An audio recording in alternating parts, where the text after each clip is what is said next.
रहे India news. पश्चिम बंगाल में 23 और 29 अप्रैल को 2 चरणों में मतदान होने हैं।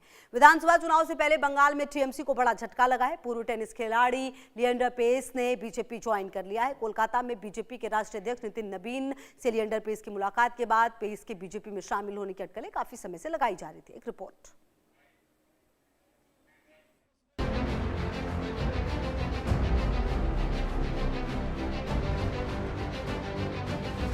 ये तस्वीर बंगाल की सियासत के लिए बड़ा संकेत है। विधानसभा चुनाव से पहले बीजेपी ने गोल दागा है। पूर्व टेनिस खिलाड़ी लिएंडर पेस अब बीजेपी में शामिल हो गए हैं। दिल्ली में केंद्रीय मंत्री किरण रिजिजू और सुकांता मजूमदार की मौजूदगी में पेस ने बीजेपी का दामन थामा। पेस ने देश के साथ ही युवाओं की सेवा का मौका मिलने पर खुशी जताई। बीजेपी फैमिली को जिस तरह से मेरे को नर्चर कर रहे, जिस तरह से मेरे को मौका दिए, दादा हमारे पास बैठे हैं।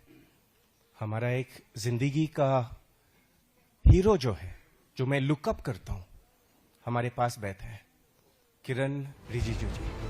हालांकि बंगाल में वो चुनाव लड़ रहे हैं या नहीं अभी ये साफ नहीं। केंद्रीय मंत्री सुकांता मजूमदार ने पूर्व टेनिस खिलाड़ी लिएंडर पेस को यूथ आइकन बताते हुए दावा किया है कि पेस जैसे और भी मशहूर लोग बीजेपी में शामिल होंगे। लिएंडर पेस के लिए राजनीति कोई नई नहीं है। ऑब्वियसली बहुत बूस्ट मिलेगा because he is a youth icon. जब मेरे एज के लोग बड़े हो रहे थे तो हमने उनको पेपर में देखा, टीवी में देखा, तो ऐसे लोग जो है वो मुझे लगता है कि और भी ज्यादा बीजेपी के साथ जुड़ेंगे। 2021 में लिएंडर पेस टीएमसी से जुड़े थे। 2022 में गोवा विधानसभा चुनाव में सक्रिय रहे। गोवा में टीएमसी के लिए जोर शोर से चुनाव प्रचार किया। पेस ने खुद अभी तक कोई चुनाव नहीं लड़ा। अब लिएंडर पेस का बीजेपी से जुड़ना टीएमसी के लिए बड़ा झटका माना जा रहा है। पेस यूथ आइकन है और उनकी बड़ी फैन फॉलोइंग है। बीजेपी से जुड़कर उन्होंने बंगाल के युवाओं को बड़ा संकेत दे दिया है। आज बीजेपी ज्वाइन किए टेनिस तारका लिएंडर पेस। पिछले 24 मार्च को कोलकाता का एक 5 स्टार होटल में लिएंडर पेस के साथ नितिन नवीन का मीटिंग हुआ था। उस मीटिंग के दौरान ही बीजेपी में ज्वाइन करने के बाद लिएंडर पेस की तरफ से कहा गया था, ऐसा ही बीजेपी का सूत्रों के हवाले से खबर है। उसके बाद आज केंद्रीय मंत्री सुकांता मजूमदार के हाथ से बीजेपी ज्वाइन किया है लिएंडर पेस, और इसको लेकर ही अभी चर्चा चल रहा है। क्यों?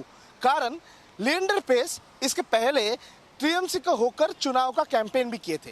गोवा चुनाव के दौरान तृणमूल कांग्रेस का जो कैंडिडेट था उसको लेकर कैंपेन भी लिएंडर पेस की तरफ से किया गया था। इसके अलावा तृणमूल कांग्रेस के साथ लिएंडर पेस का बहुत अच्छा कनेक्शन था और लिएंडर पेस जैसे स्टार कैंपेनर को टीएमसी बार बार इस्तेमाल किए थे। मगर इस बार चुनाव के पहले टीएमसी का वो स्टार कैंडिडेट को ही छीन लिया है बीजेपी, और बीजेपी का होकर इस बार कैंपेन में भी दिख सकता है लिएंडर पेस, और इसी को लेकर पश्चिम बंगाल में जोर जोर से चर्चा है।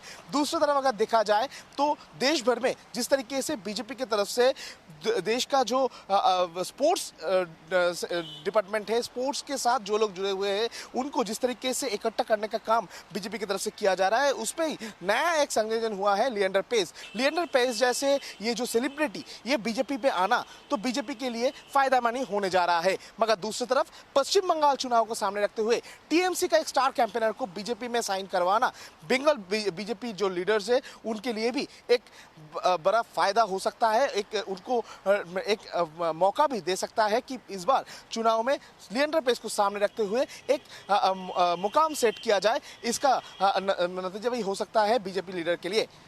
लिएंडर पेस ने भले ही टीएमसी से किनारा कर लिया हो, लेकिन टीएमसी के पास पूर्व क्रिकेटर और सांसद यूसुफ पठान है जो खुद यूथ आइकन है और बहरामपुर विधानसभा सीट पर पार्टी उम्मीदवार नारू गोपाल मुखर्जी के लिए चुनाव प्रचार कर रहे हैं। मानीते लीडर है और टाउन में बहुत अच्छे से काम करते हैं, हमेशा लोगों के बीच में रहते हैं, तो अच्छा लगता है उनको काम करते हुए देखते हुए, और हम चाहते हैं कि ये इस बार जीते।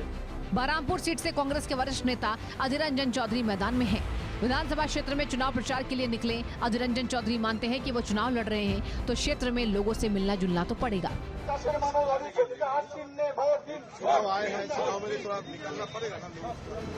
बहरामपुर से टीएमसी उम्मीदवार नारू गोपाल मुखर्जी अधीर रंजन को चूका हुआ तीर मानते हैं। मुखर्जी की नजर में बहरामपुर सीट पर असली लड़ाई टीएमसी और बीजेपी के बीच में है।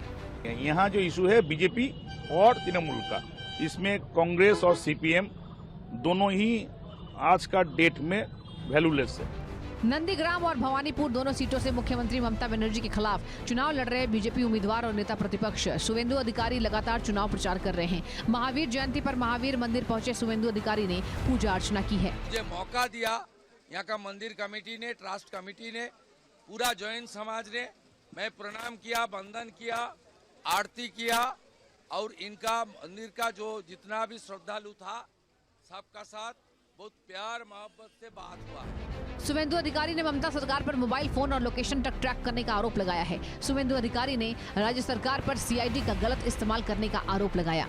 मोबाइल फोन नहीं, लोकेशन भी ट्रैक कर रहा है, लोकेशन भी एसटीएफ और आईबी से कर रहा है। हमारी नेता लोग के खिलाफ अभी भी केस कर रहा है। प्रत्याशी के खिलाफ सीआईडी ने नोटिस इशू किया, ये सब बंद करना चाहिए। सोनापुर दक्षिण से बीजेपी उम्मीदवार रूपा गांगुली भी चुनाव प्रचार में जुटी हैं। रूपा गांगुली ने सोनापुर में जीत के दावे के साथ ही बंगाल में बीजेपी सरकार बनने की बात कही। उन्होंने टीएमसी पर मतदाताओं के साथ भेदभाव का भी आरोप लगाया। break votes, waste their votes, and we are going to come into power. BJP is going to come into power. वहीं चौरंगी विधानसभा से बीजेपी उम्मीदवार संतोष पाठक चुनाव प्रचार के दौरान टीएमसी पर निशाना साधते हुए ममता सरकार भ्रष्टाचारी सरकार बताया है। ऐसा जो है चोरी डकैती और कहीं नहीं हुआ जितना ममता बनर्जी के नेतृत्व में यहाँ पे हुआ। इसके पहले भी लेफ्ट फ्रंट वाम फ्रंट जो है 40 साल थी, कोई भी उनका नेता कोई अंदर जेल में गया नहीं है, बता सकते हैं आप।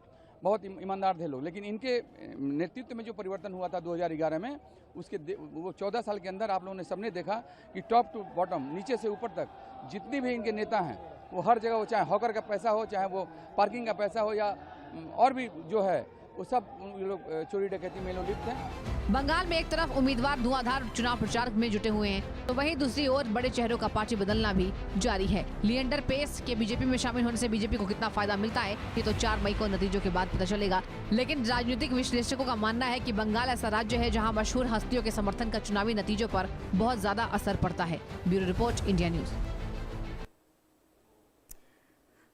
और पश्चिम बंगाल चुनाव को लेकर बीजेपी और टीएमसी के बीच वार पलटवार भी जारी है। बीजेपी के प्रतिनिधिमंडल ने मुख्य निर्वाचन अधिकारी से मुलाकात कर ममता बनर्जी पर खुलेआम धमकी देने का आरोप लगाया, तो वहीं टीएमसी के महासचिव और सांसद अभिषेक बैनर्जी ने दक्षिण मिनाजपुर के बालूरघाट में प्रचार अभियान के दौरान एसआईआर को लेकर चुनाव आयोग पर हमला बोला। सुनिए।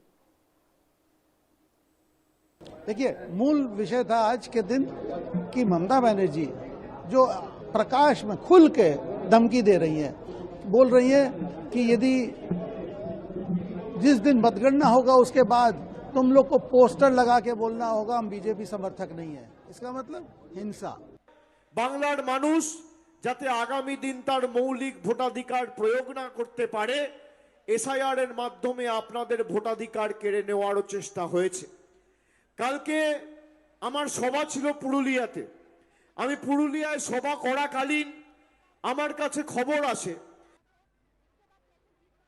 तो आपको बताएं, बंगाल चुनाव में बीजेपी ने एड़ी चोटी का जोर लगाया हुआ है। मकसद साफ है, बंगाल में पहली बार सरकार बनाकर इतिहास रचना। बीजेपी इसके लिए पिछले 1 दशक से कोशिशों में लगी हुई है।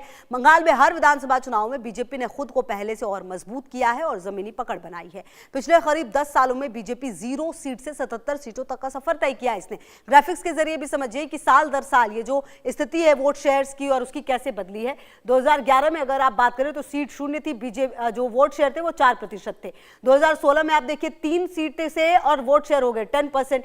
जो सबसे बड़ा बदलाव देखने को मिला पिछले विधानसभा चुनाव में 2021 में 77 सीट भी और वोट शेयर जो है वो ऑलमोस्ट डबल से भी, ट्रिपल से भी ज्यादा, देखिए 38% जो है वो जो वोट शेयर है वो मिला है। चुनाव आयोग तरफ से ये जो सोर्स है उसकी तरफ से आपको ये बता रहे हैं कि साल दर साल 2011, 2016, 2021 में कैसे 0 से 3 का सफर, 3 से 77 तक का सफर, और वही वोट शेयर की अगर आप बात करें तो 4% से लेकर 10%, 10% से लेकर 38% तक का जो ये सफर है वो बीजेपी ने चेंज किया है अपने लिए। और ऐसी उम्मीद कर रही है कि आने वाले समय में ये बदलाव जो है वो कुछ बेहतर इस बार लेकर आए। बहरहाल असम विधानसभा चुनाव के लिए बीजेपी ने अपना घोषणा पत्र जारी कर दिया है। केंद्रीय वित्त मंत्री निर्मला सीतारमण ने गुवाहाटी में संकल्प पत्र जारी किया है। संकल्प पत्र में महिलाओं में अरुणोदय की राशि बढ़ाने को लेकर युवाओं के लिए 2 लाख नौकरियों का भी वादा किया गया। सबसे ज्यादा चर्चा संकल्प पत्र में यूसीसी और अतिक्रमण मुक्त भूमि के वादे को लेकर हो रही है। एक रिपोर्ट।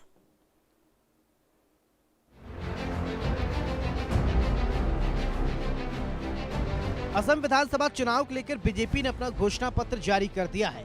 गुवाहाटी में केंद्रीय वित्त मंत्री निर्मला सीतारमण और मुख्यमंत्री हेमंत बिस्वा शर्मा बीजेपी का संकल्प पत्र जारी किए। 31 बड़े दावे